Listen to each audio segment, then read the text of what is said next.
Hello, in this video I want to show you how to capture a full page screenshot on Google Pixel 7a.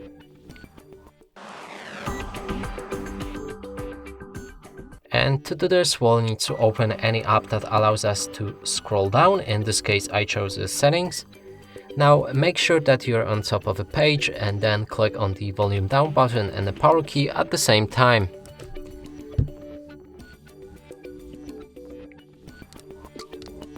This should make a normal screenshot and we can click on the capture more and here adjust the size of our screenshot.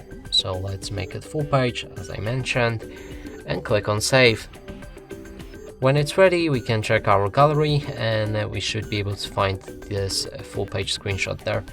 And that's it for this video. Hope you like it. Please consider subscribing to our channel, leave a like and a comment below.